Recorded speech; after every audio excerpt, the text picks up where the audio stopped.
Michel a épousé sa voisine tranquille et discrète.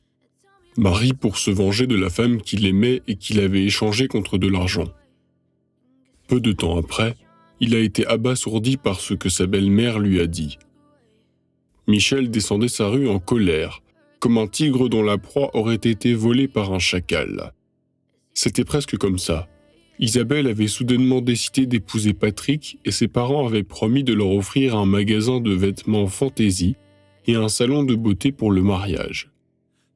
Elle n'a donc pas choisi Michel, qui gagnait sa vie grâce à son propre atelier de réparation de voitures, mais plutôt comme un homme d'affaires, tout désigné et le salon qu'on lui avait promis.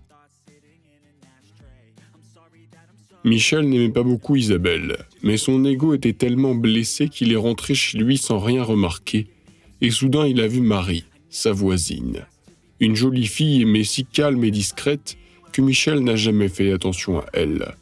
Il s'est approché d'elle, a pris sa main et lui a dit sèchement « Et épouse-moi. Allons nous marier tout de suite, d'accord ?» Marie a regardé Michel avec effroi, la main qu'il tenait fermement, et a hoché la tête en murmurant « Je suis d'accord ». Le mariage de Michel et Marie n'était guère amusant. Non, les invités s'étaient beaucoup amusés, mais les jeunes mariés eux-mêmes n'avaient pas l'air d'un couple heureux. Michel était maussade et silencieux, et Marie n'a pas dit un mot après le mariage, se contentant de jeter un coup d'œil à Michel de temps en temps, comme pour vérifier qu'elle ne rêvait pas. Le jeune couple se lève avec tant de réticence au cri de baiser qu'après la 3e fois, les invités cessent de les importuner et vaquent à leurs occupations, danser et remplir leurs verres. Seuls les parents de Marie ont regardé tristement le jeune couple. 6 mois ont passé. Ils n'ont pas vécu une vie amicale, ils ont simplement vécu. Marie voulait vraiment un enfant, mais rien ne fonctionnait. Elle a fait un bilan de santé, tout était normal. Les médecins n'ont pas pu le diagnostiquer. Et seule la vieille sage-femme lui a dit à la fin « Peut-être n'êtes-vous pas prête à avoir un bébé. Chaque chose en son temps. Madame Chantal, as-tu eu Marie pour te plaindre ?» demande Michel à sa belle-mère en ricanant au téléphone. « Michel, vous vous êtes disputé ?»« Non. Marie ne viendrait pas nous voir après s'être disputée avec vous. Elle ne dirait jamais rien de mal sur vous. »« Pourquoi ?»« Parce que nous ne voulions pas qu'elle se marie avec toi. Elle avait de merveilleux prétendants qu'il aimait vraiment et vous avez décidé de vous marier uniquement parce que vous êtes fou que votre Isabelle ait épousé quelqu'un d'autre. » Mais Marie ne voulait rien entendre, elle rêvait de toi depuis l'enfance, espérant que tu la remarquerais. C'est pourquoi elle a obtenu son bac avec mention, fait du sport et étudié la cuisine pour vous correspondre. Et puis vous lui avez demandé de vous épouser, et elle n'a rien voulu entendre, elle a juste dit qu'elle serait une épouse tellement bonne, aimante et fidèle que vous ne pourriez pas vous empêcher de l'aimer. Michel était stupéfait, car il était sûr que Marie ne l'aimait pas, mais qu'elle l'avait épousée parce que personne d'autre ne l'avait appelée. Il se souvenait de la façon dont elle l'avait accompagnée au travail tous les matins. Elle ne l'avait jamais embrassée. Elle s'était juste pressée contre sa poitrine pendant un moment et l'avait regardé dans les yeux comme si elle lui souhaitait bonne chance pour la journée. Et la table était toujours si délicieuse que s'il dînait dans un café ou un restaurant, il la comparait toujours à la cuisine maison. Disant que ma femme cuisine beaucoup mieux, il se souvenait qu'une fois, elle avait frappé fort quand elle avait glissé dans la salle de bain et était tombée. Il lui avait crié dessus d'être si maladroite et elle n'avait même pas gémi, seulement il y avait une telle douleur dans ses yeux. Michel se souvenait aussi de la raison pour laquelle ils s'étaient disputés. Marie écrivait parfois des poèmes, assez bons, mais la nature stupide de Michel ne lui permettait pas de l'admettre. Alors ce soir, elle avait essayé de lui lire son nouveau poème. Il ne se souvenait que de quelques lignes. « Mon amour est un fragile flocon de neige. Mon amour est tombé sur ton épaule. » Il était de très mauvaise humeur ce soir-là. Il lui avait dit tellement de choses désagréables que maintenant, en se souvenant, la chair de poule lui parcourait l'échine. « Où la chercher ?» demande Michel à sa belle-mère d'une voix légèrement tremblante.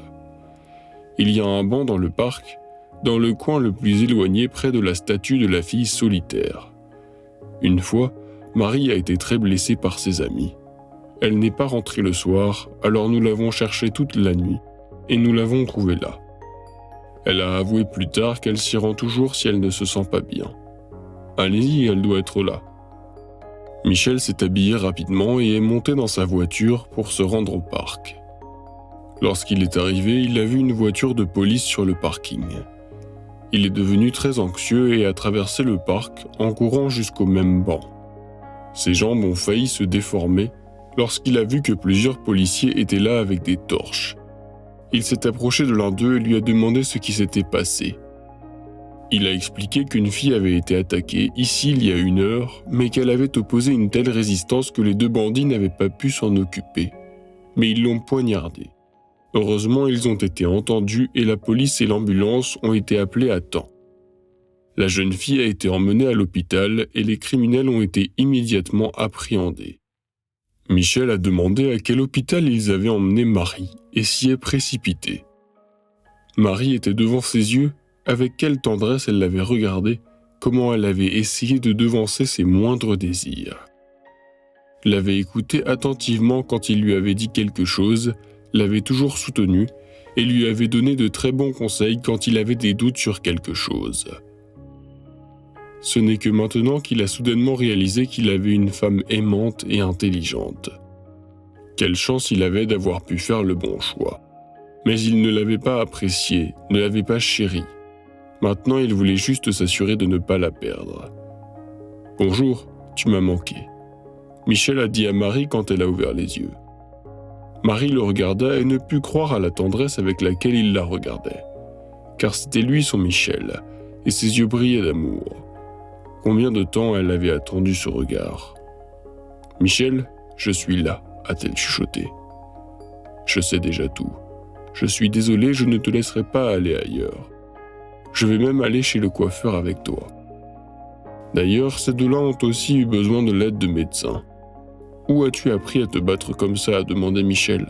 « J'ai fait de la lutte pendant toute ma scolarité, comme toi, mais dans un groupe différent.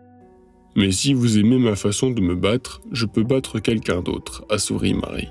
« Non, mon Amazone, ne soyons pas violents. » Michel a sorti de sa poche un pendentif en or dans une boîte en forme de flocon de neige scintillant de petites pierres bleues. 6 autres mois ont passé.